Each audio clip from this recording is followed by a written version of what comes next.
Good evening, everyone. Just send us a chat message. Just make sure you can hear and see us. That'd be nice to know. And welcome. Recognize lots of these lovely names. Just write in the chat thing. You know what it's like when we do normally, just to make sure we're all broadcasting okay.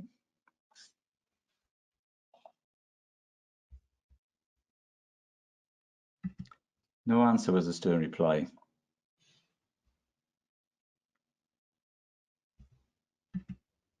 Or put the hand up. That'll do as well. Is anybody out there? Yeah. Oh, all good. Oh, it's coming through on the questions. Sorry. Yeah, got you. For the diploma, Tony, we normally use the questions box, and they're all good there, loud and clear. That's brilliant. Well, thanks for joining us. I don't know what the weather's like where you are. Should have been tipping down all day here, but it's bright and sunny, which is lovely. But good old Tony is actually in Marbella or somewhere south of there, I think. Is that right? Yes, so just south of Marbella. We've got fires tonight. Yeah, I thought I wasn't going to make it. There you go. All right, so the reason we're having this webinar actually came out of the consent workshop we were doing a few weeks ago with cohort 7, and this whole thing around trust came out. And you know, I was thinking, well, actually, I know somebody who really understands trust from the marketing perspective, and we were coming at it from the consent perspective. So as you know, in my mind, ethical sales and consent, they're the same. So marketing, ethical marketing and consent, it's the same. And so it sort of came out. So I asked Tony if he'd be willing to share some of his vast knowledge with us. And funny enough, even this morning, Tony, cohort 6, we've had a whole thing on trust as well with patients, and actually two-way trust, to be honest, because can we trust patients? If we're getting involved with Invisalign, they've got to trust us, but we have to trust them as well. And all it comes down to this relationship thing, which is where you're at, where I'm at. So now then, according to this bit of paper, and I believe it to be true, Tony and his team have generated over 500,000 ortho leads for the top ortho brands and millions of website hits. And not only that, hundreds of thousands of measured and recorded phone calls. And I know that because that's what's happening at the practice I work in as well. And there's lots of other things as well that, you know, you may well have all those things going on in your practices already, but there's also things like straight teeth guides and trust packages in the mails. Okay, now that tells you something already, that Tony has a whole new or whole additional whole set of channels that I found that most people in modern marketing aren't even thinking about or using.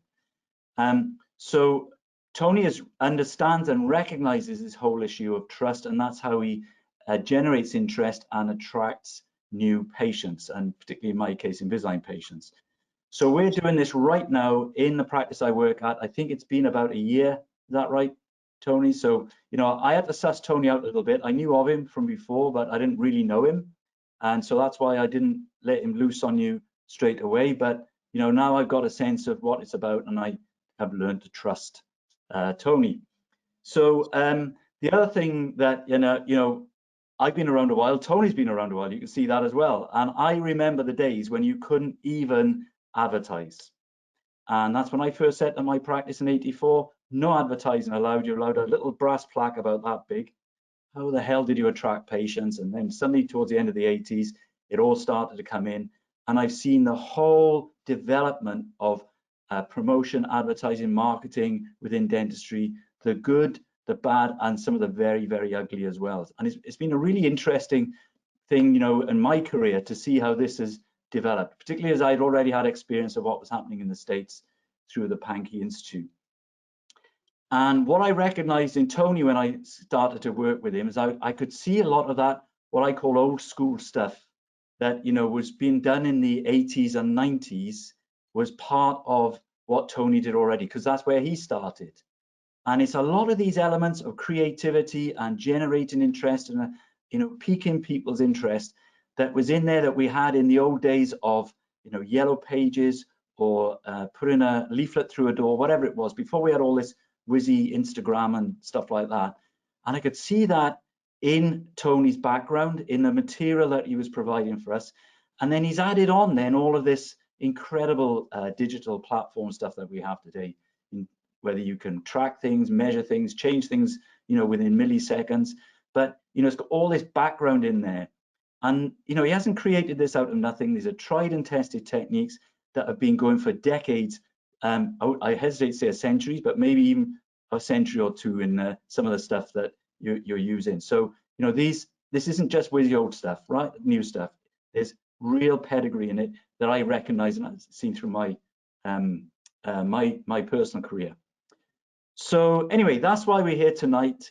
We want to look at trust. We talk about trust a lot in the diploma, as you know. It's fundamental to our professional relationship with the patient and consent. But we're going to add then Tony's view on that, which is coming through as a old school experienced marketeer, driving inquiries and building conversions into Invisalign.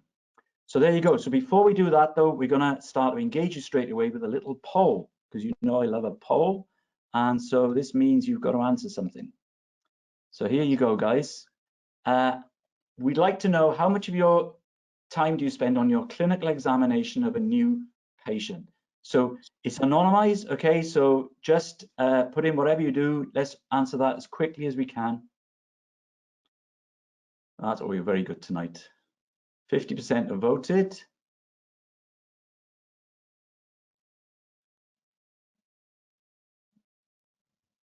The other 50% must be making a cup of tea, Andy. They may be. All right, come on, guys. A few more to go. Nearly there. All right, I'm going to close the poll now. And let's share it with you. So there you go. How's that looking, Tony? Okay, so let me just do a quick screenshot of that. So that's about a third is 1 to 20 minutes. And about half is 21 to 30 minutes. And then about a fifth are over 30 minutes. Okay. Not that? Thank you. Thanks for your being very active there. So I'm going to hand you over to Antonia now, and I'll be there in the background. I'll be butting in if I think I can add anything of value, or if I disagree, I'll be in there as well. Thank you, Andy.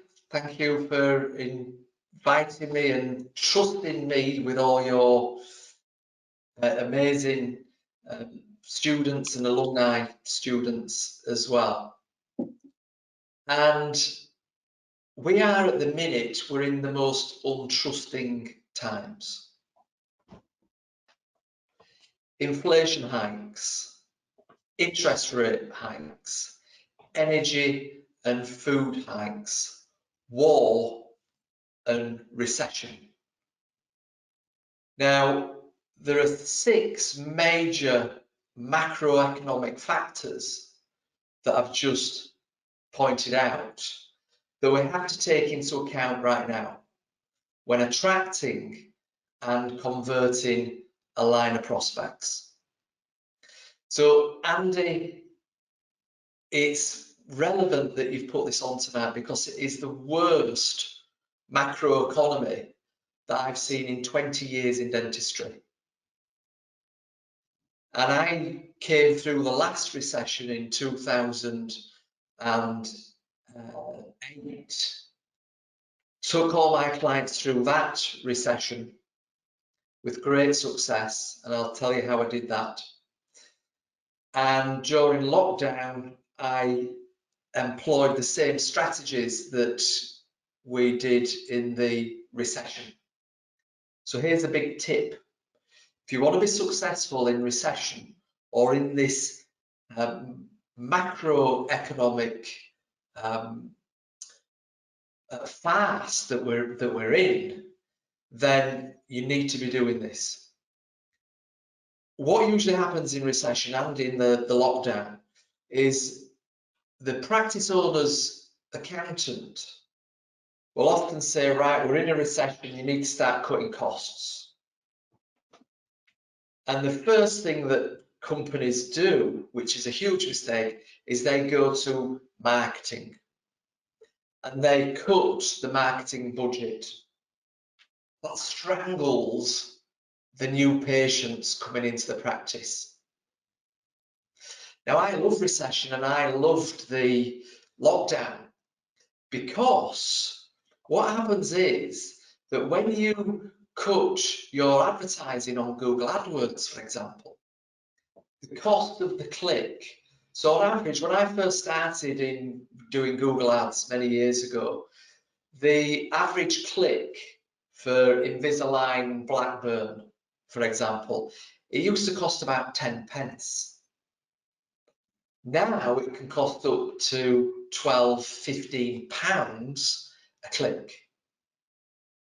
But what happens in recession, when all the dumb accountants and dumb practice owners actually cut the marketing budget, it drives down the price for that click. So in the last lockdown, all my clients are spending, carrying on spending, generating new patient inquiries through online marketing and offline marketing. What we saw was that the cost came down 4 times. So instead of £12, it was £3, for example. So that means that my client still spent the same amount of money, but got 4 times more leads. So during lockdown, we actually stockpiled patients until we could open the practice again. But we were actually doing virtual consults. We were getting them converted and excited because everyone had money, didn't they, in lockdown? Yeah, nobody knew where to spend their money.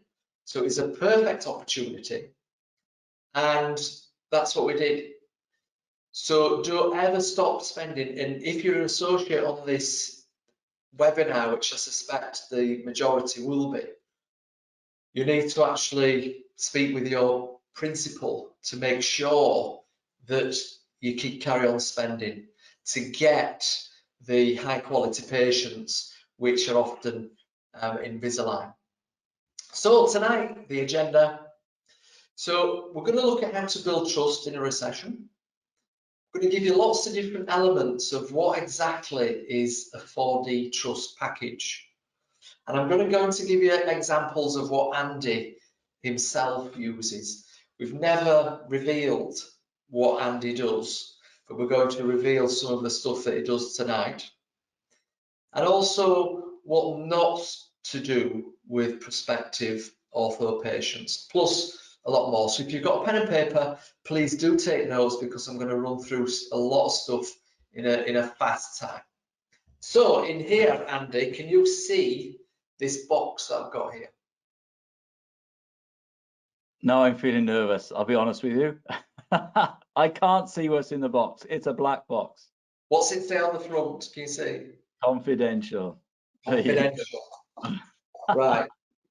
And then can you see what that says? Top secret. Right. So in here is I've distilled 20 years of attracting and converting patients by building high trust. And I've distilled it down into what's in this box. And I'm going to reveal what is in this box at the end. So stick with us tonight to the end, because this secret here will help you convert at least 20% more of your Invisalign prospects. Okay, so before we do that, I just want to jump in and just quickly give you a backstory to who I am and how it relates to what we're doing today. So just bear with me. Now, for some reason, oh, here we go.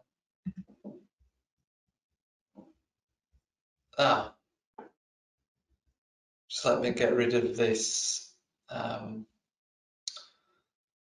this view. Here we go. Right. Let me share my screen. There we go. We're all set. Okay, so many years ago, I used to own nightclubs. So why I'm telling you this is that I've been a marketeer for 32 years. I've been an entrepreneur for 32 years. And owning nightclubs gave me a huge lesson in having to put bums on seats. And I then transferred all this knowledge into dentistry using all the skills that I'd learned owning and promoting nightclubs. And then I carried on learning about marketing. So as you can see there, this is a flyer. So in the old days, Andy said that, I can't believe that I'm saying in the old days. I feel, I'm feeling old this evening. But we used to print for this particular club called Love to Be in Sheffield. It was a 3,000 capacity club. And we used to print 100,000 flyers a month. And we used to have them distributed to all the record shop and clothes shops across the UK. There wasn't Google, there wasn't the internet. It was just a totally different ballgame. And I honestly don't know how we did it back in the day. So combined now with the old style that Andy talked about, with online, you are in the best time ever to manipulate the old stuff and add in all the new online stuff. So you're getting twice the effectiveness as we had in the mid-90s when I used to own nightclubs. And I then owned a second nightclub in Leeds called Liquid. And I had that for 3.5 years. And then I made a huge mistake. And it's a mistake that nearly cost me my life. I actually criticised one of Leeds' most notorious gangsters. And I ended up, Andy, I flagged this guy off to a girl. So it's just, everything good does come back and bite you. And from that moment onwards, and that experience of, I had 6 months of intimidation from this gangster. So my house was burgled 6 times. It was all my fault. I criticised him. My house was burgled 6 times. He drove, well, not him, but some of his guys drove past the nightclub. They sprayed bullets at the door at the nightclub. They intimidated me. They used to park outside my office. But they actually, because I criticised him, he actually wanted half my nightclub. And I refused to give in. So anyway, it culminated in when I actually got kidnapped because I wouldn't give them half my nightclub. And I then sold out and I had a nervous breakdown. And I started to get, a friend of mine gave me a book called How to Win Friends and Influence People. And I loved the book so much. And if there's one thing you take away from this evening, if you haven't read that book, it was published in 1938 and it's more relevant now than ever before, especially in this digital age.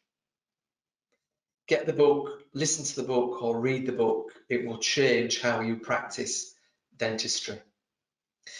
And I love the book so much, I went on to do the course. I then became a Dale Carnegie instructor. And that's how I eventually found my way into dentistry. And I was approached by a dental laboratory. In the meantime, I'd worked with the Royal Bank of Scotland, believe it or not, teaching their commercial bank managers how to gain more referrals from their existing customers. And I trained over 2,500 of their commercial bank managers to build relationships with their customers and clients, and they gained a lot more referrals. But one of the bank managers introduced me to PDS Dental Laboratory that a couple of years ago sold out to Dental Directory, and I helped Brendan build up the dental laboratory. Then what happened was all his customers, who were obviously you guys and girls, dentists, started asking Brendan, who's doing your marketing? And my first client nearly 20 years ago was a guy called John Swarbrick in Leeds, Farsley Dental. And that was his small team there. And John went on to open Harewood House, which was a referral-only clinic with Don Sloss and Mark Willins. And they actually sold that a couple of years ago to Bupa as a referral centre. And John just last year sold his practice to Bupa. Oh no, sorry, it wasn't Bupa. It was another small corporate. So that's how I got into dentistry. So my intention for you tonight is to increase consent, which really means confidence. The more confidence you have in yourself, the more confidence you have in your treatment, the more consent you'll get. So everything starts internally.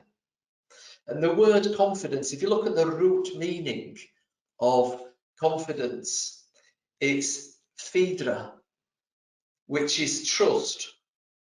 Yeah, so trust, confidence is trust within.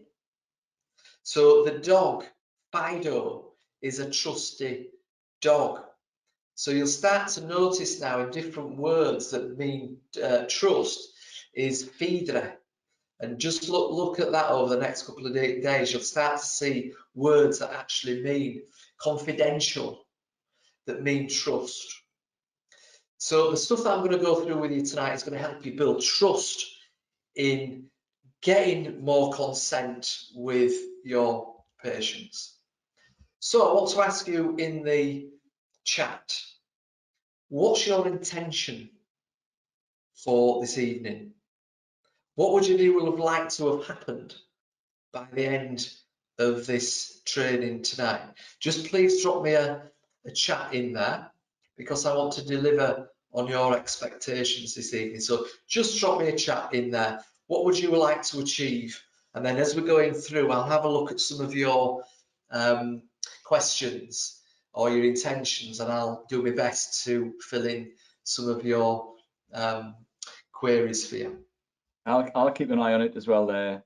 So we can either use the questions box, guys, like you normally do, or the chat. It's up to you. I've got both of them on the second screen over here. So go on, give us let's get some dialogue going. Thank you, Arnold. He's always a good to start.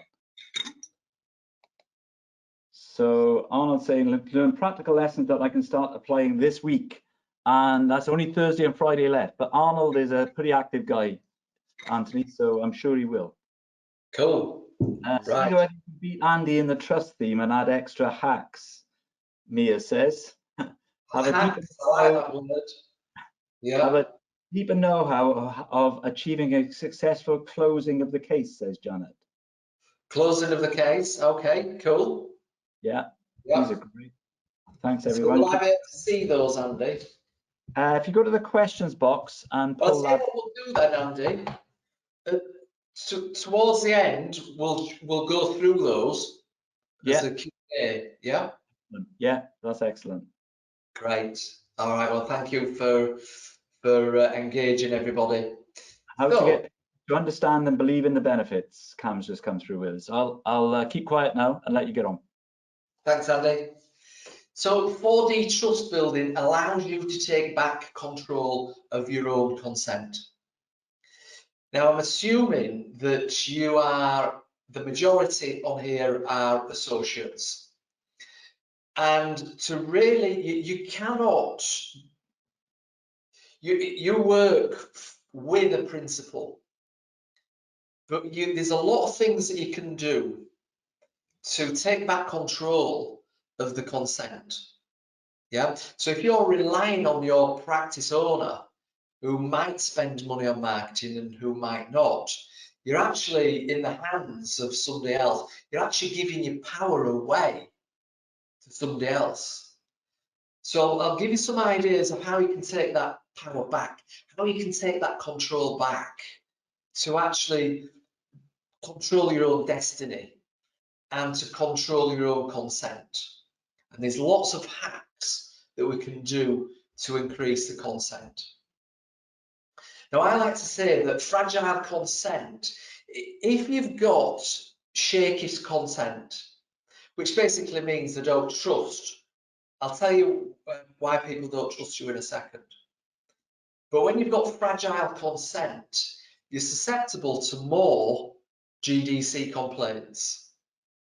You're susceptible to less referrals, and you'll pay more Invisalign lab bills because you won't get up to the preferred provider status, you know, diamond, platinum that you want to get to. So we need to increase the consent, and how are we going to do that? So fragile consent then. What is fragile consent? Number one, the prospect doesn't believe you. And if you come across as very timid and you're not confident and your shoulders are hunched over and you're not giving your best self. And the stuff that I'll go through with you tonight will even before they meet you, they will have built some form of trust. Now, when I meet dentists in person, sometimes I've been communicating with this particular dentist through my marketing for maybe 5, 6, 7 years. Dentists are the most skeptical. I've worked in all sorts of professions and you know, trades over the years, and over the last 20 years I've focused solely on dentistry, and you are the most skeptical. And you are the most skeptical because you're left brain, you're analytical. You're what we call in a DISC profile. You are a conscientious. Now, I've trained over 1,000 dental care professionals in how to understand different DISC profiles. Now, I'm not going to go into that tonight. Andy is a master of DISC, as you probably know already. So they don't believe in you. So how do we make them believe you? Number two, they don't believe in your treatment or your product options. So if you don't sell Invisalign compared to another product that's cheaper out there, so we've got the direct consumers now, haven't we? We've got, you know, Direct Smile Club, you know, that's coming up now in conversations. Well, I can get it, you know, 60% less, yeah. So we have to do more persuasion now. And that word persuasion, you know, I've got myself into trouble in dentistry before. Oh, well, if we have to persuade our patients to buy this product, that's not very ethical. But you do, especially now with direct to consumer, and especially now with those 6 reasons that I've told you where people are stopping spending because of what's going on in the economy. So I'll give you some ideas on that. And the third one, which probably should be the number one, is that they don't believe in themselves. They don't feel worthy. Now, this is often with, especially with females. Yeah, should I be spending that money on my children? Should I be spending that money on my my parents that don't have a lot of money? You know, women are often thinking of others first, and it's up to us to say, look, it's your turn.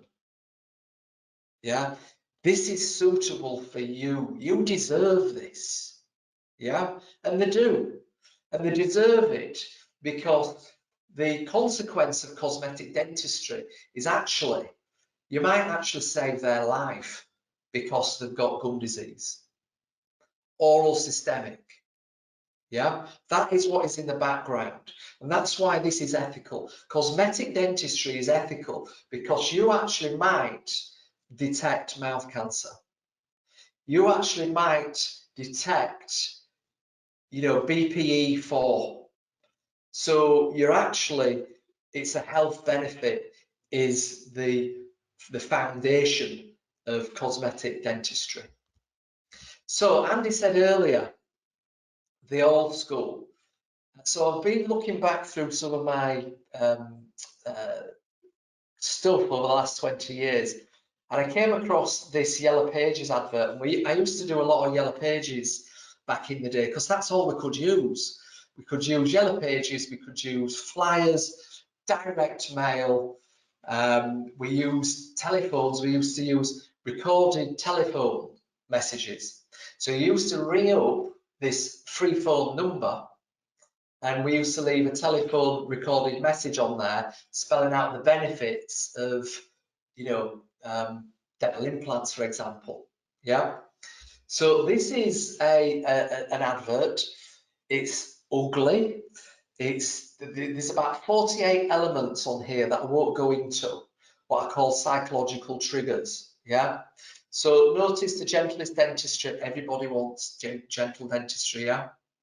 Everybody wants pain-free dentistry. Everybody wants guarantees. Yeah, we want to see the people. So notice there's a picture of the team there that will build trust ahead of the appointment. There's an offer on there. There is a website there which was very rare for this is No Pain Nigel. I actually rebranded Nigel as No Pain Nigel, and we started the pain-free dentistry movement 12 years ago now. And it's actually interesting to see that when we look through Google Analytics now, actually people are actually searching for pain-free dentist near me. Yeah, so it's grown and people are wanting pain-free dentistry, but that's a whole different story. So this is a Yellow Pages ad. We then took this Yellow Pages advert and we actually turned it into a flyer, double-sided, the same on both sides. And we used to then send that through direct mail. We used to send it in envelopes. We still do with some clients, and we used to put it in newspapers as well. So there's lots of trust building elements in here. I've seen in the Argos, the top left, awards in the bottom right, etc. Now, this article came about from, I can't see. Can you see can you see me, Andy? Or can you just see my screen? I can see you and the screen. Okay. So this article actually is about building trust, yeah? And it came about through this book that I put together with Mark Skimming. And one of the biggest trust builders that you can have is to become an author. Authority. Yeah, everybody trusts an author. Don't know what it is. It's just it's the killer, the trust killer. Yeah. So what we did was, when this book was launched, we sent it to 100 media outlets, and we got lots of free PR as a result of Mark being an author. And it was so successful, this book, that he still sends this out now. So any prospect that comes in, he's got a chain of, he's nearly got 13 dental practices now, grown over 13, 12 years. And this book and all the stuff I'm showing you tonight has contributed to, to his success and his amazing leadership. And his teams are incredible. It focuses on the culture. But it was that successful. He uses it in free consults. The treatment coordinators use it. The associates use it. And if you look on page 12, take that away with you. When you finish your treatment, you get 2 books to give it to other people. Huge trust builder is becoming an author. We then created the Making Scottish Smiles the Envy of the World. Is from Scotland, yeah, and this is all about straight teeth, yeah, in there, and that is sent to prospects before they even come into the practice, yeah. Then that was so successful, they did another book and to promote dental implants, painlessly ditch your dentures So all the denture prospects get this, all the existing patients get this, it gets used in marketing, blah, blah, blah, and it goes on. I've got a whole load of other books here of other clients that have become an author. So we use all these materials to build trust ahead of the appointment. And here is a piece of newspaper which gets me really excited. But here is an advert about to receive a free guide for dental implants, and you request that by going to the website. So this is traditional classic marketing that actually still works, believe it or not, and it still works. So if you do that traditionally with the other stuff. So why do we do this? Why do we need to build trust? Well, don't forget, and I've visited hundreds of dental practices over 20 years. When I walk in, it's high fear and low trust. As soon as I walk in oral factory, the smell of the disinfectant anchors bad experiences just through the nose. The sight of the colours, blue for example, is a high fear colour, and it triggers emotions from hospitals and doctors. So we are in a high fear, low trust environment. We work in a high fear, low trust environment. And the purpose of building trust and the stuff I'm going to show you is to switch that round and turn it into high trust, low fear. High trust, low fear. And when you do that, we create more consent. So, neuro case acceptance. On the top right, you can see we've got before, during, and after. So we can do some neuro marketing, neuro consent within the brain of our prospect. And we do this not to manipulate people, but to get people to consent. Because if they haven't been in for 15 years and they're wanting cosmetic work doing, they've got gum disease. There's oral systemic there, yeah? So we need to get them sorted out. We need to get them dentally fit before we do anything. So it's not just about connecting with the brain. Now, the challenge that you've got as clinicians is that you are giving patients data. Now, because your majority of clinicians are left brain, you dump data into the brain of your prospect. X-rays, 4mm pockets, medical history, scanning, all the record taking, all the measurements, it's all data. And a lot of clinicians dump data into the brain. And to build high trust, you can't do that. We have to connect to the heart. Now, did you know that it's 16 inches from the brain to the heart? And it's the longest 16 inches in the world. So the stuff that I'm going to show you as well this evening is to connect to people's hearts first. Connect to the heart first, then give them data. So 80% heart, building relationships, 80%, 20% data, brain. Yeah. Connect to the heart emotionally, then give 20% data through the brain. So if we want to get more success with consent, then it's what we do before you touch the teeth. It's what you do during touching the teeth, and it's what you do after touching the teeth that gives you more consent. Now, the majority of practices and clinicians focus on the during. I'm pleased to meet you. Here we are. You're sat in my big chair, and yeah, why are you here? Yeah.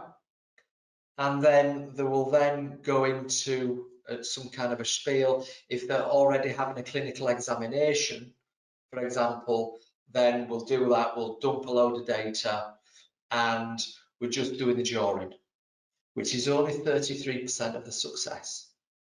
So I'm going to show you what we must do before we even see the prospect, before we touch the teeth, and I'll give you some tips on during, and then I'll give you some tips on after. So I call it the BDA, and it's not the British Dental Association. Yeah, this is BDA. Write that down. What you do before, what you do during, and what you do after. So, has anybody got any questions thus far before I move on? Andy, if you want to have a little look there, see if anybody's got any questions. Okay, so we've got the original comments what they want to get out of the presentation. And do you want me just to run through those again? No, we'll come to those at the end. If anybody's confused with what I've gone through so far. Yeah. Okay, so anything current? Everybody, any questions? And just on that point, Tony, you were talking about you've got to get to the heart first.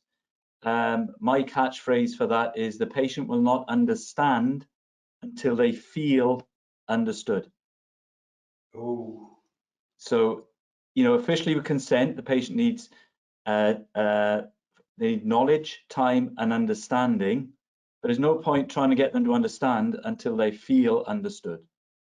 And that's the first step. So I think that's exactly the same as you're saying there. That's very relevant. And if you look at a report, some research came out in 2003, and it was looking at doctors who had been sued. And the 80% of the doctors that had been sued were the ones that didn't listen. Mm-hmm. So as you said, to be understood, yeah, first understand, then be understood. And when Exactly. you're understanding, you're asking questions and you're listening. So the more questions that we can ask, then the more chance that they feel that you've listened. And it will hopefully stop being hauled before the GDC. Excellent. Okay. Arnold's got a question. Be an author, you mentioned books. Does this include articles, videos, and blog posts? Absolutely. Yeah. So you can leverage those you can leverage the blog posts. So print out your blog posts, put them in a package, send them in the mail, email them before a prospect comes in, put them on your website, put them on your Instagram, put them on your Facebook. Yeah. Videos, you know, we can leverage all this content we've got across all the platforms. Yeah, all the platforms these days, you know, your website, Instagram, Facebook, LinkedIn, Snapchat is declining actually. Then we've got TikTok now. We've got YouTube. We've got Pinterest for the, you know, for more females there on Pinterest. So we've got 8 platforms. Then you've got your mouth, 9 platforms. So face-to-face is your 9th platform. And we can use all these props in the face-to-face as well as on the other platforms. So when a lot of clients come to me, they say, oh, well, we need to create all this new content. And I'm like, no, show me what you've got first.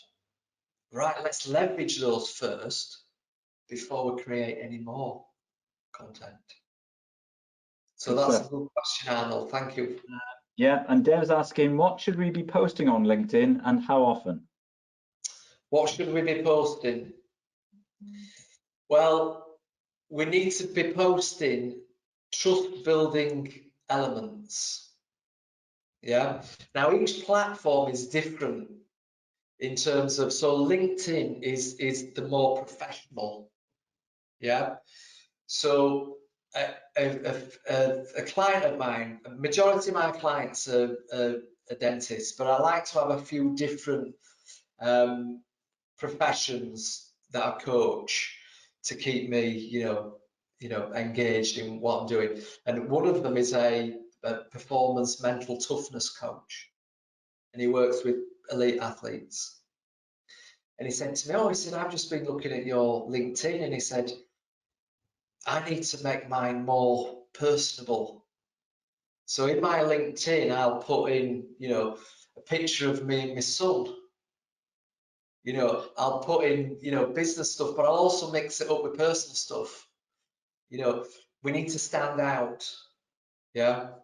So that's a good question, but I'll show you some of the trust building elements that you can then leverage across all your platforms. Great. All Cool. right. Right. Oh, I see. When everybody who says it's not Dev, it's Angela, she's obviously using Dev's login somehow. So Angela Olak is one of our tutors, by the way, and she's a specialist orthodontist. So we're not just GPs on this. Cool. Right. Thanks, Debs. Cool. Right. This is this is the crux of everything. People buy people first before they fully consent. If you launch straight into, here's Invisalign, here's the product, product. What about you? People buy you first before the consent. And I like to call it the who versus the what. Who are you? How can I trust you? I know what you are. You're a dentist. But before I can trust you, I need to know who you are. And that is heart. That is relationship, heart. Yeah. We connect heart to heart. I think our hearts actually electromagnetically, our hearts connect with other hearts within, I think it's within 1.5 meters. They're actually connecting. And people often say, in my intuition, my gut feeling, but actually it's not. Your heart has something like 45,000 memory cells. That's where the gut feeling comes from. It comes from the heart because it's remembered previous experiences. So it's all about personality. So I like to position 80% personality and 20% products, clinical.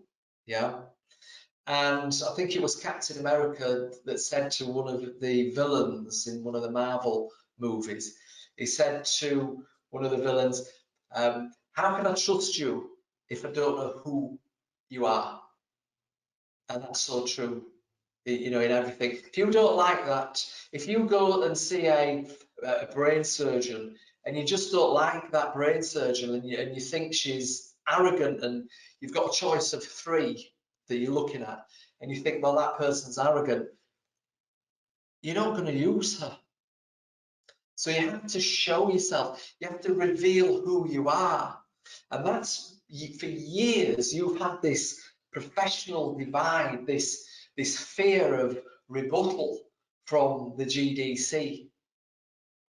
And I've sought to break that down, to reveal who you are, to give you permission to be who you are. And a good example of that was years ago. I was doing an initial discovery call with a prospect, and there she was, a dentist, sat with a baby, an 18-month-old baby on her lap, and a 3-year-old running about. And she's opening a practice, right? Opening a practice, and that's to do with the biology of a woman when she has a baby. She is superwoman. She can take on the world, and she was opening. And I've experienced that a few times. It's like, what? You're now opening a practice? Yeah. And she said to me, she said, I'm going to tell you something, and you know, I'm really embarrassed about it, because I said, tell me who you are. She said, well, I'm a Morris dancer. And I went, wow, that's amazing. I said, you shouldn't have told me that. And moving forward, she actively then was proud of being a Morris dancer. It was used in all the marketing to differentiate her from her rivals. Yeah. So uncover who you are. So how do we do that? So what I'm going to do is I'm going to just quickly show you the, just let me stop sharing my screen a second. Now it's important, before I show you the trust package, it's important for you to know where the lead comes from. So when Andy gets a lead, for example, so when a prospect comes here, and we haven't got time to show you how to drive the prospect into this website, but when a prospect arrives on your website, we want to give her some free information so we can collect her contact details. Yeah. So what we do here for Andy's 4D trust package, so they fill in their email and telephone number, and then you download your free guide, which is the complete step-by-step handbook to untangle, untwist, unleash your brand new smile and relieve the pain of your crooked teeth. So we give them a free guide. Then what happens is they then get taken to a page, because we want to start building trust from this moment onwards. Yeah. Now my phone has just beeped, and what's happened is that I've just got a, just bear with me, I've just got a message, a text message saying, hi John, congratulations, click here to download your free guide. Yeah. So they click on the free guide, which I'll show you in a minute, that builds trust. But then they get taken to this page here, and here we are, Andy's treatment coordinator. I like to call them smile advisors, but we're building trust here, and this is Donna. Hi, this is Donna, your Smile Straight advisor. I would like to send you a complimentary It's Your Turn to Smile Straight information kit. It includes 15 reasons why Invisalign Smile Straight is the best option you'll ever try, secrets to living the rest of your life with a straighter, whiter smile, and 6 patients reveal real reasons to smile straight. Will you be my next Invisalign success story? So we then ask them for their name and address, so we can send in the mail a 4D trust package. So what does the 4D trust package look like? So they get the 4D trust package in the mail, and it comes in a pink envelope, because what we want to do, and they also get it via email as well as text. Now we're using a lot more text these days because you know, email still works and we still need to use it, but text now is the killer. It's instant. Now, especially for ortho patients, so the perfect prospect is 28 to 34 female. Now, she's quite promiscuous in terms of she might be looking at 3 practices. So if you don't get back to her immediately when she's made an inquiry, she will jump onto the next website. And I've seen this because I've had 3 practices websites in the same city, and I've seen the same lead go into all 3 websites. Yeah, so the winners are the ones who get back to the prospect immediately, because that age group wants it now. It's now or never. The older age group for different treatments can wait longer, but for ortho, they want it now. So you have to respond immediately. So this lead, when this information is filled in here, that goes straight to the practice via a text, and then they will phone that lead immediately to get them booked in with Donna, for example. So let me now take you back to the website. So how do we build trust before? So we start to build trust on the website before she'd even received the trust package in the post. So here we've got, how we straighten your smile, 4 steps to straightening your smile. So we use in Andy's practice, we use dental monitoring, we're using SmileMate. Then we've got proof here, so we've got testimonials here, look. Then we've got how crooked are your teeth, so you can press this button here and get a free SmileMate report to build trust. Then we've got here 5 big reasons for Invisalign, because what we're also doing here is that we're having to now work harder for people, because we're competing. Not only, there's about 28 competitors in your vicinity. There's associates advertising now, there are dental practices advertising more than ever, there are 6 direct to consumer. The last time I looked, 6 to direct consumer that are all taking a piece of the ortho pie, yeah, and a whole host of other rivals. So we have to sell in, well, we're not selling, but we have to really spell out the benefits of Invisalign more than ever.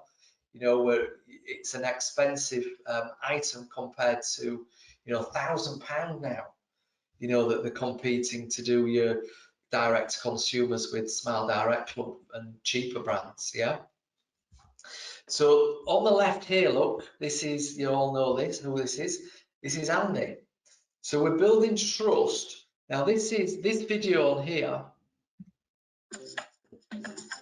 This video here is 23 minutes, right? Now you might be saying, all the younger dentists say to me, who's got time to watch 22 minutes of the video? I said, not everybody, but some will, that need more persuasion, people that are more skeptical, people that don't have a lot of money, people that are at the beginning of the cycle, yeah?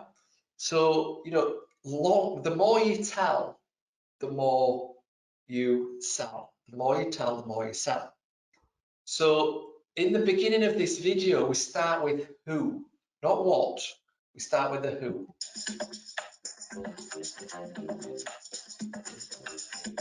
My favorite food, which I'm famous for in the dental world, is curry. It is the reason I actually moved to Leicester and Leicestershire. So, and you won't get much better curry than you will around here. So, and now I make my own curries as well, and we use the Asian food markets quite a bit, of which we're blessed with a couple in Nottingham. I am married to Sheila, and we've been married 21 years this year. And I was lucky enough to have 2 second-hand children, because I am stepfather to Ellen, 33, and Graham, who's 31. And Graham has been all around the world and is now back and living with us for a temporary period, he assures us, and Ellen lives nearby in her own home. Now, we get into a bit more who, because Andy then goes into explain that he's got an allotment and his favourite vegetable is butternut squash, and how the butternut squash is like Invisalign, and it just builds the trust, yeah, because what we're doing with relationships is that we're actually looking to build trust. And when we meet somebody, we're looking, so you know when a plane goes up in the air and it runs out of fuel, and that little jet comes up at the side of it, and it lets off this little sucker, and it goes onto the side of the jet and it fills it up. Yeah. So Michael Hager, a screenwriter who I've studied for years, I studied screenwriting for story and things like that. And he said that your audience and your prospects are looking for that something to connect to. So there with Andy, curry. Oh, I like curry. I'm married. Oh, I'm married. Yeah. I've got children. And the more that you can get people to suck onto you, then the deeper that relationship and the more trust you'll build. So towards the end of the video, we move into the more clinical stuff. So let's have a look. Which allowed us to actually half the time that we used to give for Invisalign. So it's as quick now as fixed appliances. It's wrong to rush treatment, though. You should get it done at the appropriate rate, because if you put too much force on the teeth, that might be damaging to the teeth or the gums. So we're very careful. Whatever we do it at the right rate, so it gives you the best chance of having a healthy, lovely smile in the future. So here we're now positioning again, because the big threat for you guys is direct consumer, and we have to deal with it. We have to. It's a belief that the consumer has got. We have to break that belief of what we see as ethical. And it's, you know, for me, doing, you know, imps at home and no hygiene, it's totally unethical. So we have to address that for the sake of people's oral health. So that's Andy there, and then there's more, you know, as we scroll down, there's pictures of him, you know. So, and then we won't go into Donna on the right hand side there, but that's Donna, the treatment coordinator, smile advisor, who is, you know, an integral part of that. If you wanted any information about, you know, using a treatment coordinator and things, we've got a video that we'll give to you at the end that Andy recorded on how to create a superstar treatment coordinator that just gives you a bit more in depth into what a treatment coordinator is.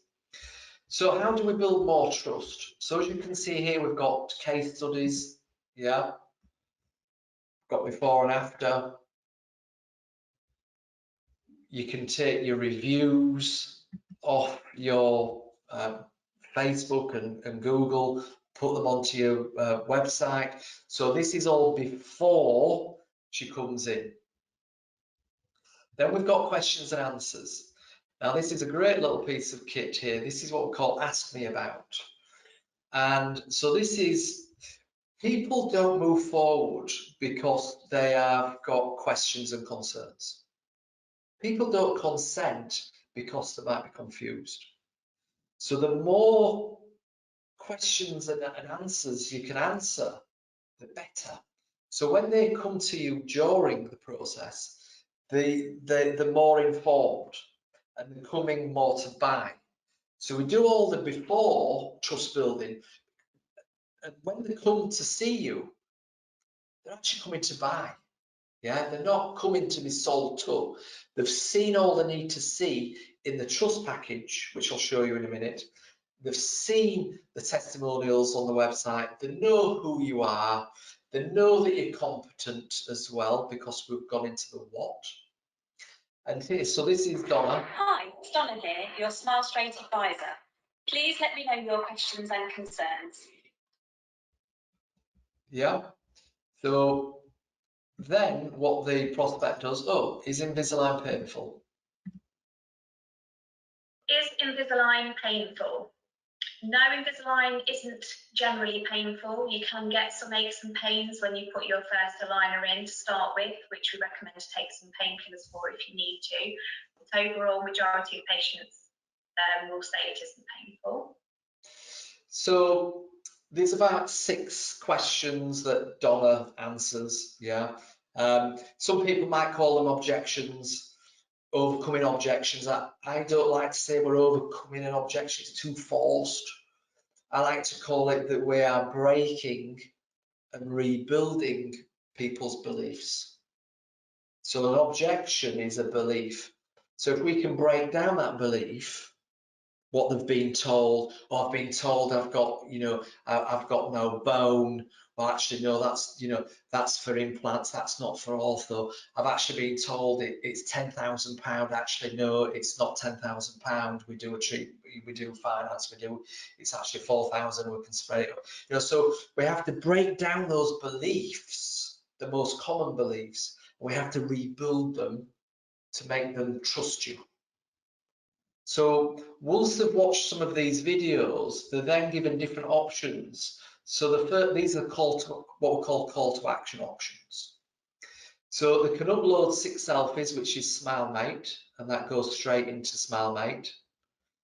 They can then click on here to book a virtual chat with Donna.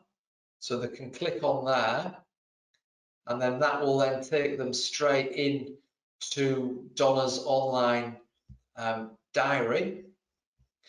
They'll then, so we call this self-selection. So they will then fill in a few details. What difference would a straighter smile make to your life? What questions or concerns? So again, we can break and rebuild those questions on concerns as well. And then they pay a refundable deposit to make sure that they show up for the free consultation. So then also, which I'll just quickly show you, they can also then download the guide. So here we go, look, download your free It's Your Turn to Smile Straight ebook. So they're not only getting this ebook in the mail, but they're also getting this via SMS and also PDF and also email. And this is the PDF version. So notice the audience here, 28 to 34, that's who we're after. If we want to build trust, we must speak out directly to that audience, yeah? And there we have Andy. So I've leveraged Andy's age, look, and 40 years of experience. Now you don't, if you're a 28-year-old, it doesn't matter. We can just find something else. You know, there's lots of benefits that you can use to build trust. Marie Antoinette, did you know she was the first ortho queen over 250 years ago? Case study there. Meet Andy Toy, the curry dentist, look. You know, why trust Andy? So all this trust building going on ahead. She hasn't even met you yet. She hasn't even found the practice yet. But all this trust building is going on. So when she comes to see you, she is coming to buy. She's not coming to be sold to. So let me now, any questions thus far with that? I know I went through a lot there.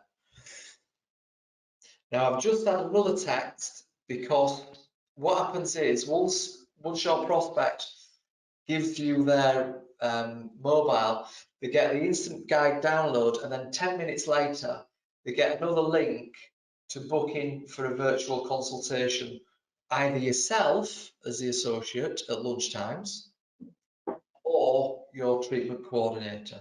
So if you don't have a TCO, don't worry, this system can easily do for yourself as an associate in your lunch hour. Any questions, Andy? Just one actually from Angela. Should we be telling the patient about ourselves, or should it be our team members, website, etc.? Now, I think you've explained a lot of that. That it's actually a lot of this is happening before. It could happen and should happen before they even come and meet you. So I must admit, I don't really talk about myself too much. because we're getting into the talking about the patient. I'm linking in with them, but I do.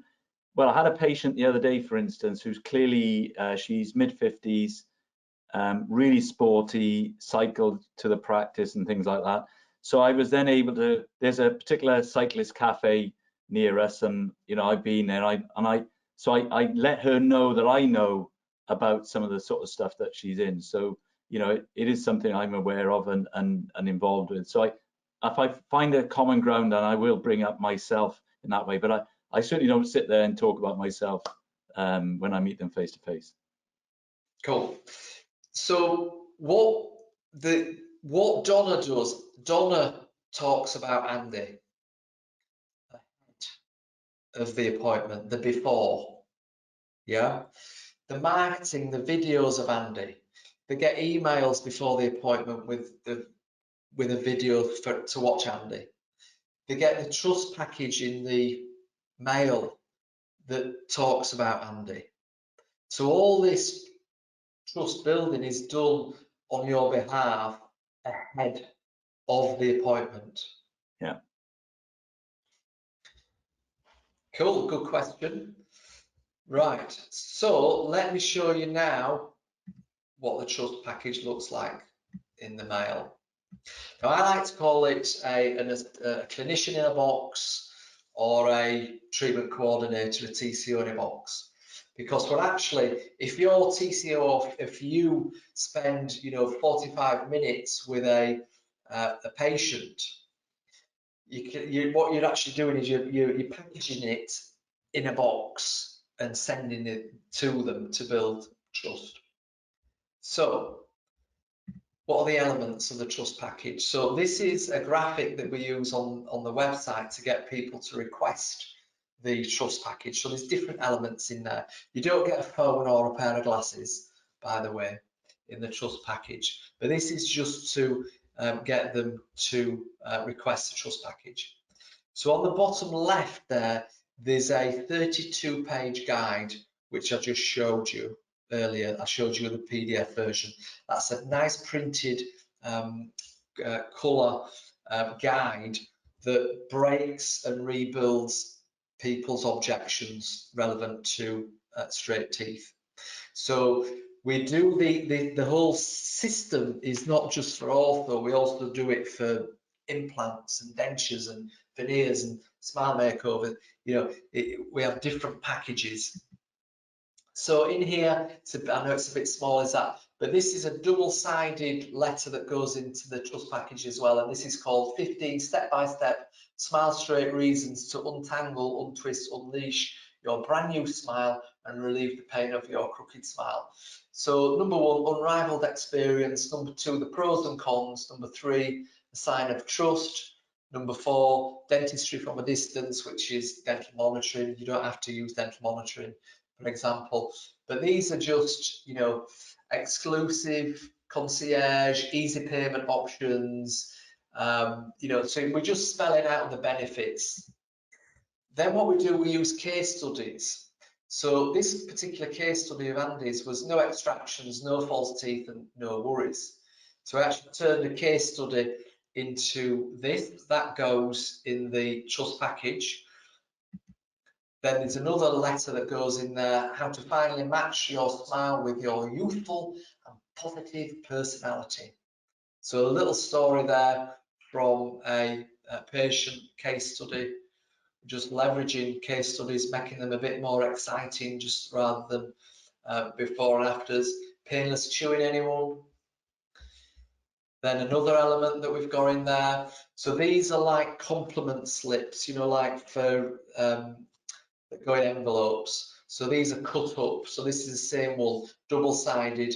They go in there, which is basically free retainers and whitening goes in there. And other things that I don't have time to go into. So that's the trust package. Now I know if a practice, when I look at a practice's numbers in terms of lead generation and conversion, I know straight away if a practice is not sending out a trust package. I can see because of if the conversion has gone down, if you've got 20 prospects and 5 have converted, yeah, and you used to get 10, I know that the trust package is not getting sent out. It's that powerful. So it's a lot harder to build trust within dentistry because you first have to restore trust for the dental profession. And only then can you build trust patient by patient. P.S. It's what you do before she attends that may persuade her to spend money with you rather than a luxury holiday. So I'm not going to go into that, but unfortunately the dental profession has got a bad reputation of, you know, pain, over prescribing. You know, the media love to go at dentists. They just love it, don't they? Yeah. So this is why we have to do so much trust building. Okay, so jawing, I'm going to run through this now. We've got we're short on time. So what do we do jawing then to build trust? So when she's actually sat with you face to face. So first of all, we need to not create any barriers. So we need to, I call it, you know, shoulder to shoulder, yeah, rather than, you know, the top 2 photographs, shoulder to shoulder. So I was speaking to a practice today, and they were kitting out their treatment coordinator room, consultation room, and asking me for ideas. What should it be? You know, well, it needs to be pastel colours because women are the main decision makers. It needs to be comfortable. The corners need to be uplit with flowers in the corner. You know, it just needs to be non-clinical. We need an air freshener so we don't trigger olfactory with disinfectant, make it smell nice, etc. And a round table so you can sit shoulder to shoulder with your prospect, connect, build trust. Now, the question that I've got for you, when a new patient comes in or an existing patient, do you put them straight into the big white knuckled scary chair? Majority say yes. So don't forget, she's come in with high fear. I call it the wall of trust. And everything that you do before she even comes into the practice, it's all done to lower this invisible shield of cortisol, because you can only have one brain chemical going at any one time. So it's either cortisol or it's the 3, 4 happy brain chemicals, endorphins, oxytocin, serotonin, dopamine. So likely that she's got cortisol going on. So we have to do everything to bring down this invisible shield of fear, yeah, to get it down past the brain and below the heart. And we do that through lots of different techniques.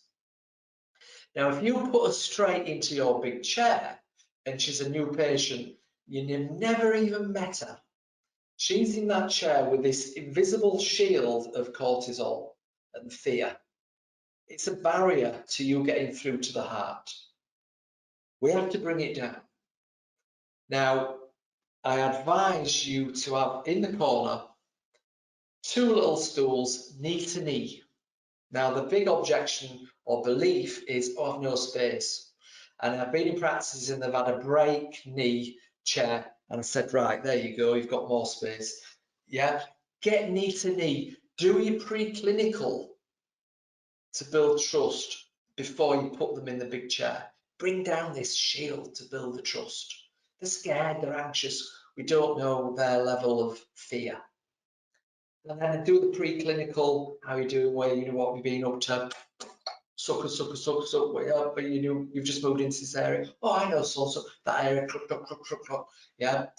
Connect.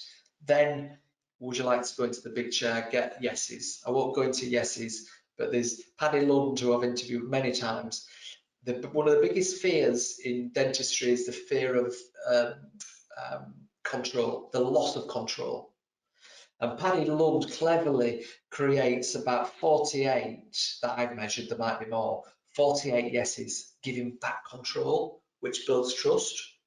Would you like to come into the practice? Yes. Would you like to sit down? Yes. Would you like to come over here? Yes.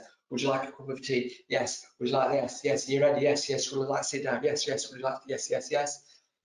To give back control and to build trust. Here's the next jarring little tip that you can do. Now, Barry Polanski, who is famous for the art of examination, I've interviewed a number of times, and he's got a 51-point checklist, and he does a 90-minute 51-point checklist to build trust, to give an experience. Yeah, when you're going through the 51-point checklist and your nurse is reading it out, you can start building trust in that. Yeah, if you want this 51-point checklist and Barry's books that he's given me on PDF, then we'll give you those at the end. Okay, Disney then, 20 million visitors a year to Magic Kingdom. In 7 years, their price went from $79 to $124. Yeah, more than a 50% increase. Maybe double that now. How do they do that? Well, Disney sells dreams. They make dreams come true. Yeah. So you're making people's dreams come true. So if you're not discussing what their fears and frustrations and how cosmetic dentistry can end their fear and end their frustrations and make their dreams come true, then you're not going to build trust, because you have to connect to the heart. You have to make their dreams come through dentistry. So we need to get out of her mouth and mind and into her heart. How do we do that? So you can't heal what you don't feel. So we've got to have conversations with our patients. What makes you fearful about, if you carry on with this, with your unsightly teeth, you've said they're unsightly to me. If you carry on with this, how's it going to make you feel? How will this affect your future?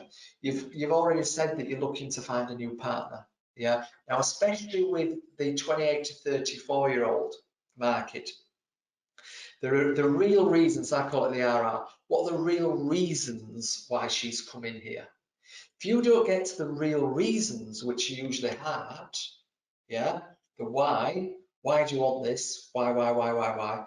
It's usually because she wants to find a new partner, she wants to get married, she doesn't want to get left on the shelf, she wants to keep a partner, she might think a partner is going off with somebody else, she might want a job promotion. They're usually the 5 big things that when it boils down to it, that's the real reason. Now, if you don't get to those real reasons, then you won't get as much consent, because when you find the real reasons, you're building trust.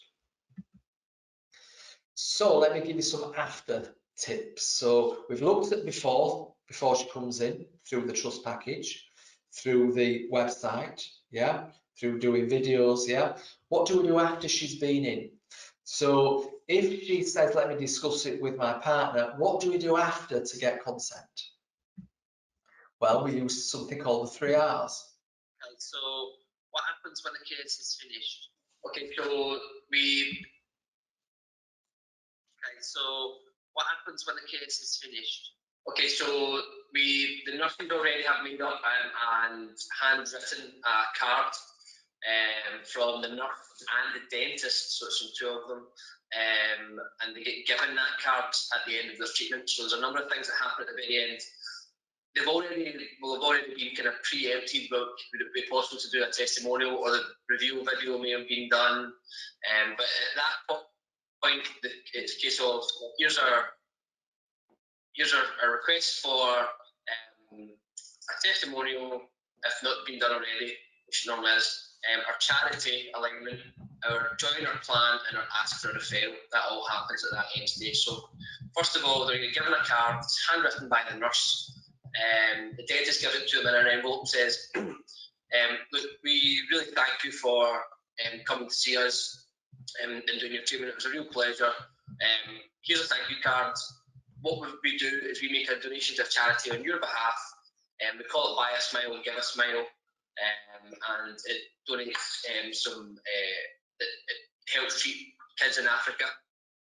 That some of our team have been out on, and some of our team are going in the future, to take kids that don't have any access to a dentist out of daily pain. So here's a thank you card from us and from them. Number two, there's some business cards in there. Please remember that we are still taking on new members to the practice. If you're happy with everything which you already said that you are, would you mind passing on these to any friends, family, or colleagues? We really appreciate referrals, and that's how we want to have people like yourself coming to the practice. That's what we really get a kick out of. And then the final thing is we then give them our maintenance plan, saying you've now completed everything. You're now considered technically fit and stable. What we'd like you to do now is keep it that way, so you need either no dentistry or next to no dentistry going on in the future. How we do that, and how we've measured is that people on our plan in general are getting about 80% less dentistry than somebody that comes kind of pay as you go, or drips and drabs, come every now and again. So you keep up your checkups, you keep up your x-rays, you keep up your hygienist cleans. Most people are not needing any dentistry, and if it is dentistry that's needed, it's usually a repair of. Okay, so that's Matt skimming the pain-free dentistry group that I mentioned earlier. What is a reveal? We can all do a reveal. This is what a reveal is. You can use your phone.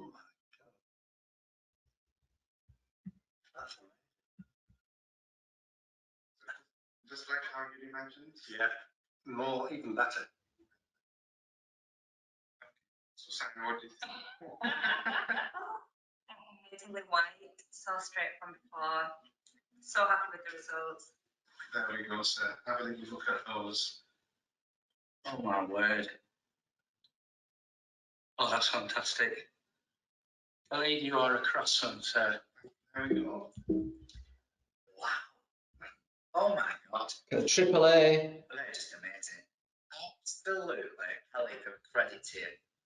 Absolutely amazing.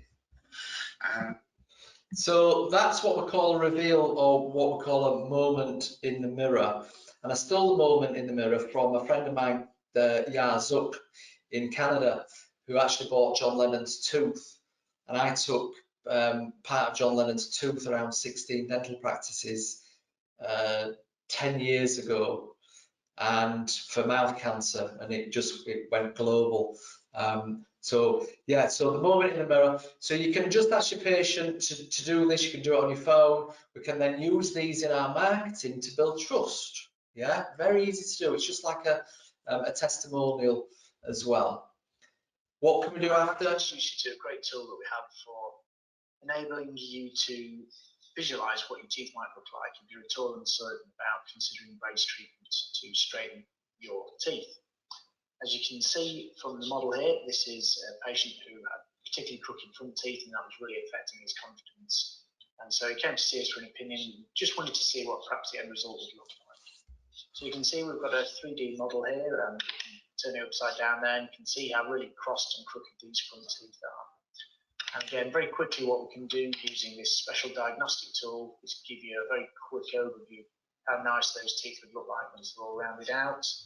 And again, we can look at this from the front, and you can see that they're all nice and straight, and that they fit nicely around the lower teeth, so that we get with a nice result.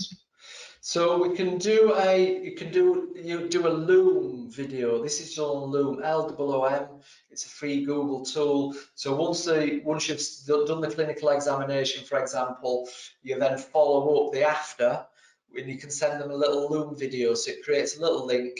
You send them the link, and yeah, it's a great tool to use. You can use iTero as well to do it as well.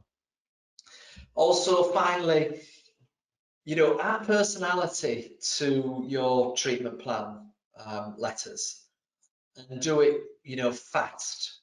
don't, wait longer than 24 hours, especially for this type of, market. They are promiscuous and they're looking elsewhere to get the teeth straightened as fast as possible. So add some personality to your treatment plans. So consent success then it's what you do before, what you do during, and what you do after that makes all the difference. So before we go into some Q&A, I mentioned earlier, just let me stop my screen. So am I on, can you see me, Andy? Yeah, we can see you. So I mentioned, so this is one of my books. It's called The Invasion of the Straight Teeth Snatchers, and it was published about 8 years ago, and this goes into before, during, and after in more detail. And I called it The Invasion of the Straight Teeth Snatchers because I predicted 8 years ago that the ortho market would be cutthroat in terms of everybody coming out with cheaper aligners, and then here we are with direct to consumer. I didn't predict the direct to consumer, that just came out of nowhere. Totally shocked me. So we've got some bonuses here for you tonight. We're not selling you anything tonight, don't worry. But I mentioned earlier, I'll just come back to show you my screen. So we're going to give you the book, My Invasion of the Straight Teeth Snatchers book, the webinar, How to Become a Superstar TCO Performer. But that TCO Performer, even if you're a clinician, you need to watch that because there's so many tips and strategies in there with Donna Andy's TCO. And then I mentioned Barry Polanski, The Art of Examination. To get that, there's some webinars in there that I've did with him. Got some of his free books in there, and also the 51-point checklist. So if you want those, then drop an email to disruptersdent,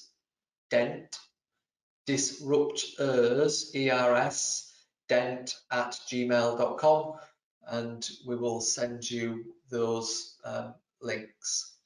So just finally then, as we move into Q&A, the 4D trust building allows you to take back control of your own consent.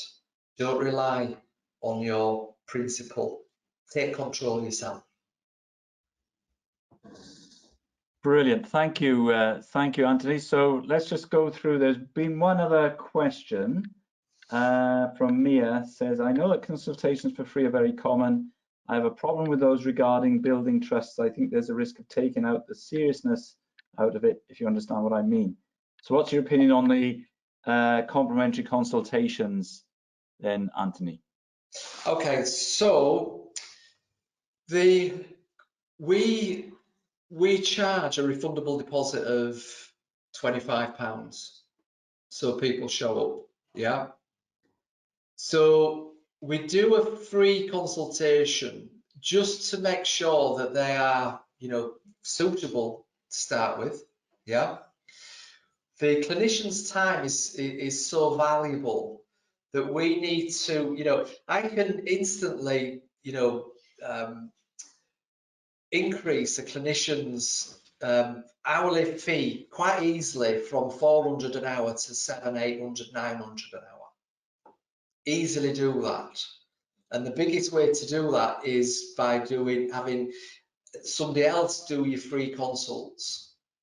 Now I know some of the biggest faces in cosmetic dentistry, and believe it or not, they're still doing their own consults. So, they're still not making their full potential per hour. It drives me crazy that they're still doing that when females are better at building relationships than men. There's no doubt about it. And the majority of dental nurses are S's, but the best TCOs are, that I've seen, are I's in terms of disc. So an S, majority of nurses are S's, they're loyal, they're steady, the carers. They do make good TCOs. Influencers, you know, chatty people, they make even better TCOs, and preferably female. So why wouldn't you pay somebody £20 an hour with bonus of £50 every time somebody converts? Why wouldn't you pay them that than you wasting that clinical hour? Yeah, and that's the key to faster success. And they're not left brain, you see. Clinicians are left brain, they dump data. Clinicians often talk themselves out and the patient out of treatment. You overwhelm them with statistics and data, and it's all head, but it needs to be heart. The most successful TCOs are the ones at the end of the consult or in the middle of the consult hand a Kleenex tissue because they connected and at a deep level. They're not coming for straight teeth, they're coming to get their emotions fixed. So Mia, the way around it in one way is to make sure you charge a refundable deposit. So it's not, so they make a commitment and they get the money back straight away. So it is a free consultation, but they have to make a financial commitment. But I would this is why, you know, I started working with TCOs in 1986, and because it became obvious to me that I didn't have the time, but most importantly, I couldn't connect with patients in the same way that a well-trained dental nurse or TCO might be. And I emphasize the training, don't just throw them into that. So if you're interested, I've got a whole new in-practice training package we've just been building and going to be piloting in the next few weeks, which will help with all of that as well. But clearly, as far as I can see, the most successful practices out there, particularly around Invisalign, are using well-trained professional TCOs as a fundamental part of the consent journey. So that's probably the way out of it if you're really trying to grapple with that. Okay. But I would say, Andy, as well. So start doing your free consults yourself. Yeah. Yeah, start yourself on lunchtimes, for example. Just go through the process so you understand why it's important. Then when you start getting booked up, you can then, you know, delegate it to have a nurse shadowing you. You know, or the best, you know, are usually recruited from within. As Andy said, Andy does, you know, has been training TCOs for years. But every clinician should do that Andy's TCO course. Mm-hmm. Do you know what I mean? Well, I have a version for that, funny enough. I tell you the other thing, Mia, is that, you know, nowadays you can do them online. So, you know, it's much easier for the patient. They don't have to drop everything and come into the practice. You can fit it in around your life. Maybe you'll finish earlier in the clinic at some point, so lunchtime, or you'll devote an evening to it, and just to dip your toe in the water and have those initial consultations online. It doesn't have to be in the expensive practice or surgery room. Great, good questions. That's the last of the questions there, so we could go back to those original points. Anthony, if you want to. Yes, please. Okay, so Arnold says to learn practical lessons that can start applying this week. See where they can beat Andy in the trust theme and add extra hacks. Well, I think Mia asks for that. Hopefully there's plenty of hacks in there. There's hacks I'm doing I didn't even know about, I'll be honest with you. I've learned a lot about myself this evening. Have a deeper know-how of achieving a successful closing of an Invisalign case, Janet asks. So do you want to just talk about the closing aspect? So the closing starts before the close. Right. So you don't need to close. They will close themselves. They will buy from you. If you do before, during, and after, then the close will happen automatically. I mean, my thing is I show them the clean check and I'll say, is that the result you're looking for? And, you know, 99.9% say yes at that point. So they've closed themselves, basically. But that's all predicated on all that relationship building, and then we really knew our patient. So all that investment at the beginning means, you know, it's not a hard sell. It's not about selling. It's about providing the options that's the most appropriate for them. And everything we've talked about tonight is all based on that whatever you're offering the patient is right for the patient. You know, that's an assumption that, particularly now you guys doing the comprehensive safe assessment that Raman and Angela have given you, you know, it's all based on that you've done your thorough investigation, you really know your patient, and you've come out with the right options, not any old option. So that's why we should be convincing people this is a good idea, because it is the best thing for them for long-term oral health. That's the point. Okay, hopefully that helps that, Janet. Cam asks how to get patients to understand and believe in the benefits. What is the best way to advertise? So I think we covered that in quite a lot of detail there. And there presumably be more to come in the after presence afterwards, you know, the books and everything. Anthony, would that be right? Yeah, the way to advertise, it's a simple process, and it's measured. It has to be measured. So we need to offer something of value to start the relationship. So we offer a free information package, which they get delivered digitally and in the mail. That builds the trust ahead of the free consultation and ahead of the clinical exam. So we want them, when they meet Donna, they already know who Donna is. They will often mention, so for you, Andy, you know, we want people to say, you know, what's your favourite curry? We then measure that all the way through to the end. So lead, how much did it cost for the lead? How much did it cost to convert? What's the conversion ratio of that lead? So if you've got 8 platforms, we need to know each platform, how much it costs per lead, how much it costs per free consult, how much it costs per clinical examination. Yeah, and we also need to measure not only the treatment coordinator who's doing the free consults, for example, what their conversion rate is, but also we need to find out what the clinician's conversion rate is. Because I've seen in practices that all the marketing's happening, the leads are coming in, and the treatment coordinator is getting them into the clinical full assessment, and then it just falls off a cliff because the clinician is overselling it, or talking them out of it, dumping data, and just, you know, giving just too much, overwhelming, and the baton can be dropped at that point. Okay. So measure your marketing, measure your advertising. Very good. Okay.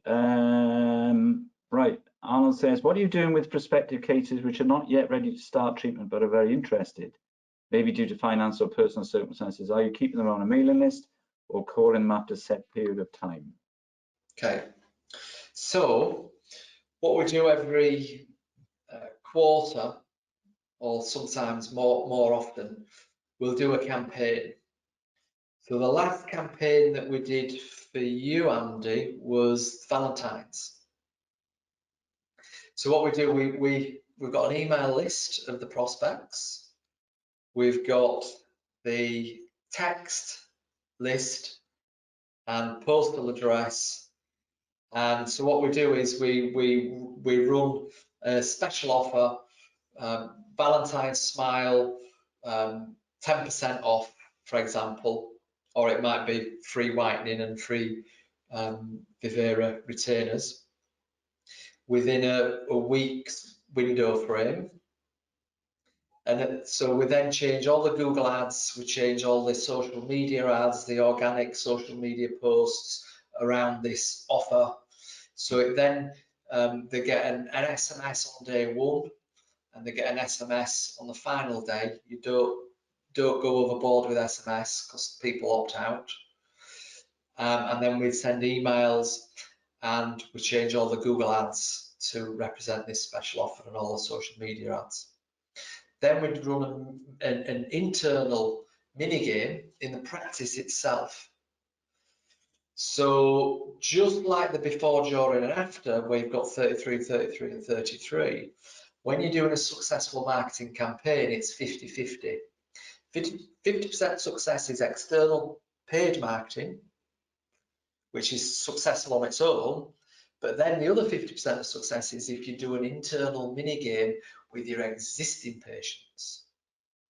And you run that over 3 weeks. And so what happens is that the clinician will have a conversation with the patient. Everyone's playing, there's prizes per each surgery. And the goal is to get Donna 15 free consults. And there's a scoreboard and prizes and things. So what happens is the patient will have a conversation with the clinician. Does that, does that uneven teeth, does it bother you? And he's got a special process that he uses as well, which we won't have time to go into. What do you call that process, Andy? What process is that? The active verb. Oh, the ing conversation. Sorry, yeah, we've talked about that before. The ing conversation. Ask Andy about that. It's so powerful to get the conversation going about ortho. And then there's a conversation that goes on because they will have seen the external marketing. So they might have seen something twice. Then when they come into the practice, then it's a third touch. So it's what you do externally and internally that creates a compound effect. And that's how we do campaigns. Brilliant. Hopefully that answers that then, Arnold. There you go. So, right, we're way over time, but we usually are. So, and I know there's so much more as well, Anthony. So if there's no more questions, I want to thank you so much. I've really enjoyed it and learned a lot about myself, as I said.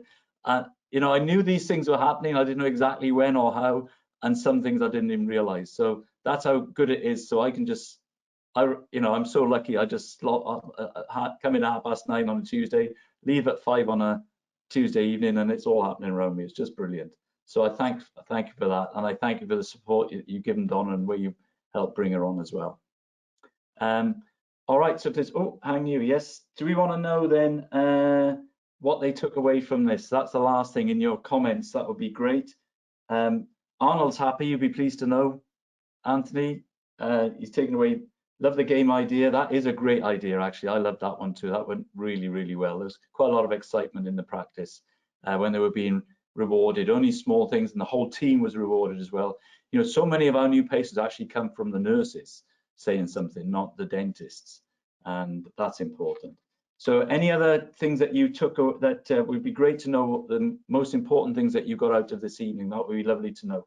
If you could just share those quickly. Yeah, what one big thing did you get from this evening? One big thing. Just so me and Andy know that we've done a good job tonight. Yeah, what one big thing are you going to, is it a new mindset? Is it a new tip or technique? What is it? Please share. What was the one big thing? Because it's knowing that will really help you put it into action. As you know, I don't think you've learned anything until you've changed your practice. So we want to see a change in practice. So you're building more and more trust. Anybody going to offer us anything? That would be good to know.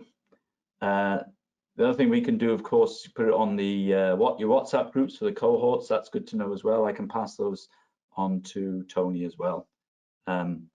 and we will be making a recording available. So if you think this has been a good idea, if you can promote it to the others, then I'd appreciate it as well. And it's just added a whole new extra dimension to our consent workshop and lecture that we do. All right, Mia's going to become an author. Stop sitting patients in the dental chair. There you go. Mia, you can author really well. And actually, I realized, Anthony, I've got that big new surgery there. We need a couple of chairs in there. I've been feeling that already, that I'm seem to be sticking them into this big chair straight away. There's enough room in there. We can, and I've actually had practices where we just had a little flip down chair. It basically, it only needs a little perch, to be honest, would be enough. It doesn't have to be anything special. And when I first started, when I had no money in 1986, I had literally had a white plastic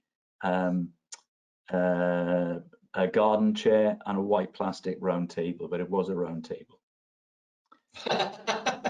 Oh yeah. Importance of a good TCO and a team around us to help, Katerina says. Yeah, that it, you know, invest in the TCO now and they will pay you back years and years and years to come. It is fantastic. And we all need to keep our staff nowadays as well. So, you know, giving them a point of development, more experienced staff, and get more involved.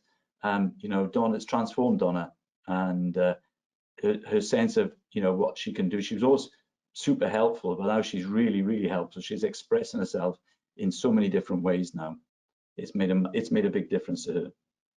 We want to keep those good team members in the practice. All right, so there you go. So we'll close it for now, but I'm sure it's not the end of the conversations there, Anthony. And thank you once again for giving the PG dippers so much good stuff. There you go. I really appreciate it. There we go. We're getting some nice feedback there. Manesh says, very good intro with a background story, very heartfelt, and we'll be implementing the TCO. Hey, there you go. Excellent. Don't let it hold you back, though. If you're thinking that you need a TCO to build trust, that's just an excuse. Right, there you go. Don't let that be the obstacle. No, that's a good point. Take control of yourself. There you go. All right. Fine, there we are then. So thanks everyone. Look out for the recording. If you can pass on good wishes to the others to get them to take a look at it as well, I really appreciate it. And let's continue those conversations on the WhatsApp groups, just like we had this morning with cohort 6. It was really, really interesting, I thought. So a bid you good night, and see you all again very soon. Thanks for having me, Andy.